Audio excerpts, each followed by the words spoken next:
¿Qué tal?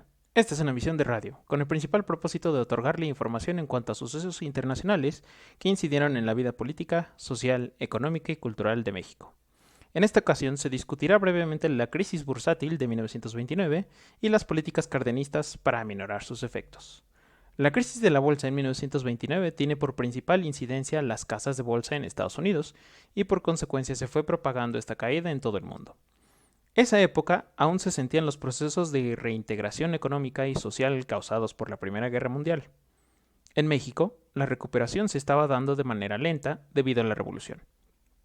Esta crisis somete al país a un periodo de depresión, contrayendo el PIB y en mayor parte de los rubros económicos nacionales. Fueron tres partes principales las afectadas. 1. Disminuye la demanda y precios del sector exportador por la caída del ingreso en Estados Unidos. 2. La balanza comercial y de servicios impacta el nivel de reservas internacionales y del Banco de México al mismo tiempo. Aumentaba la exportación del oro, pero disminuía la oferta monetaria. 3. La caída de las exportaciones y la actividad económica en general reduce los ingresos fiscales y el gasto público. Aquí, los impuestos al comercio exterior eran parte importante de los ingresos. La caída comercial reduce los ingresos de 322 millones en 1929 a 179 millones en 1932. Aún así, el gobierno tenía estrategias manteniendo el valor de la moneda con la paridad. Funda la Comisión Reguladora de Cambios en 1930. Con la caída de las reservas internacionales y el precio de los metales, el peso empezó a ir a la baja.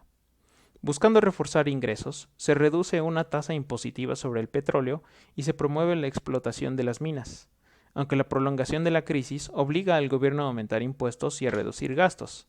Entonces, de una forma virulenta, los ingresos cayeron y el gobierno tomó la decisión de despedir empleados públicos, reducir sus salarios y aumentar los impuestos de manera extraordinaria, sobre todo en productos textiles como la lana, cerveza, azúcar, tabaco, cerillos y electricidad.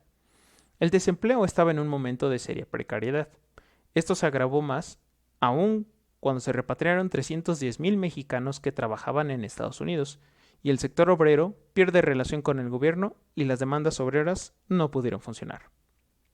La búsqueda por una recuperación económica en esta crisis obliga al gobierno a cambiar y el Banco de México introduce billetes permitiendo una expansión en la base monetaria, permitiendo una recuperación más avanzada, incrementando el valor de las exportaciones, el precio de la plata y otros productos mineros, así como los campos petroleros.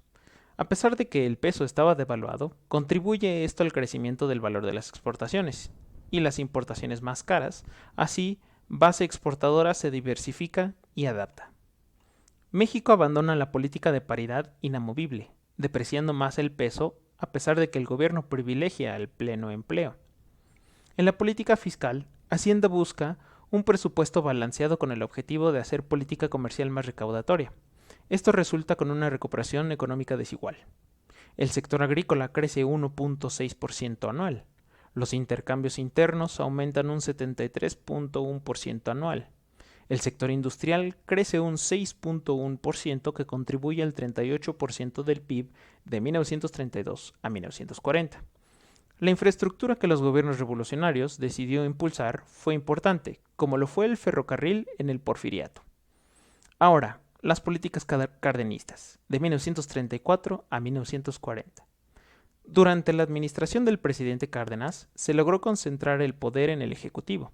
Se une a grupos sociales como obreros, campesinos y trabajadores urbanos. Se encarga de ver por las necesidades, pero más los reclamos de varios sectores, cooptando sus sindicatos y organizaciones, y se inicia un movimiento sindical. En México se adopta el Plan Sexenal, que tiene sus influencias socialistas y se crean así. 1. Comisiones como la técnica de colaboración del Ejecutivo Federal. 2. Comisión de programa. Incluye al presidente Cárdenas. 3. Comisión dictaminadora, aprobándose el plan sexenal en la segunda convención del Partido Nacional Revolucionario. Aunque positivo, este plan tendría fallas, como la distribución de la tierra y su explotación. Sin embargo, el gobierno se enfoca e impulsa la reforma agraria, ampliando la capacidad productiva. El sexenio del presidente Cárdenas tiene dos periodos importantes. El primero de 1934 a 1936, que es la recuperación y auge de la economía. Hay un superávit en el erario. El segundo, de 1936 a 1940, donde cae en una recesión y las políticas contracíclicas debido a la recesión en Estados Unidos.